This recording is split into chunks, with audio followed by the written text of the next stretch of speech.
Course in Miracles, Workbook for Students. Workbook Lesson 108. To give and to receive are one in truth. To give and to receive are one in truth. Vision depends upon today's idea. The light is in it, for it reconciles all seeming opposites. And what is light except the resolution, born of peace, of all your conflicts and mistaken thoughts into one concept which is wholly true. Even that one will disappear because the thought behind it will appear instead to take its place. And now you are at peace forever, for the dream is over then. True light that makes true vision possible is not the light the body's eyes behold.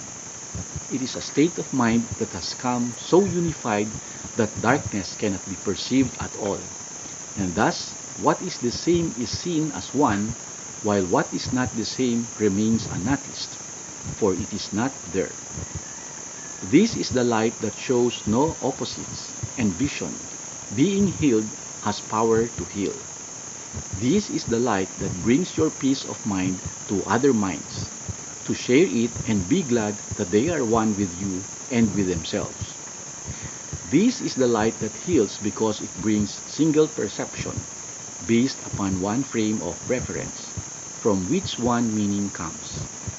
Here are both giving and receiving seen as different aspects of one thought, whose truth does not depend on which is seen as first, nor which appears to be in second place.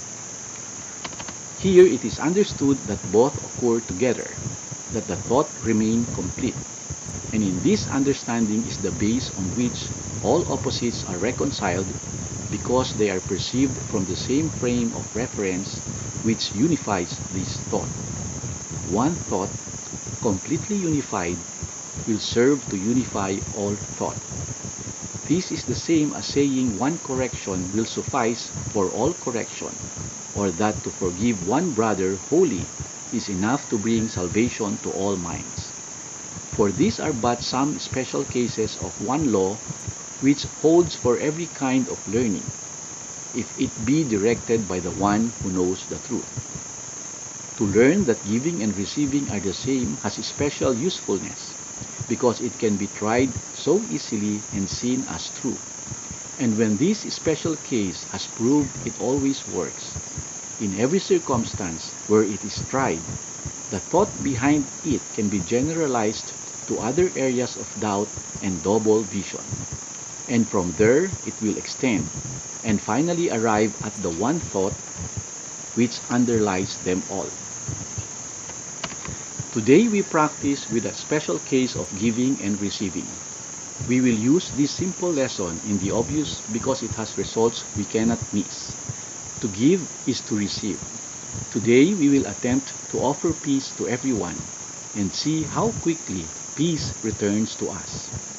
Light is tranquility, and in that peace is vision given us, and we can see. So we begin the practice periods with the instruction for today and say, to give and to receive are one in truth. I will receive what I am giving now. Then close your eyes and for 5 minutes think of what you would hold out to everyone, to have it yours.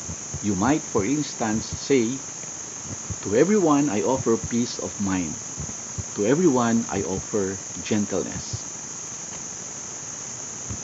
Say each one slowly and then pause a while, expecting to receive the gift you gave, and it will come to you in the amount in which you gave it.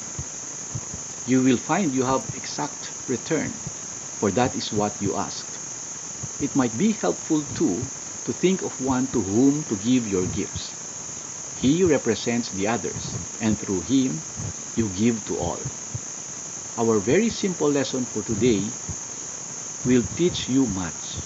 Effect and cause will be far better understood from this time on, and we will make much faster progress now. Think of the exercises for today as quick advances in your learning, made still faster and more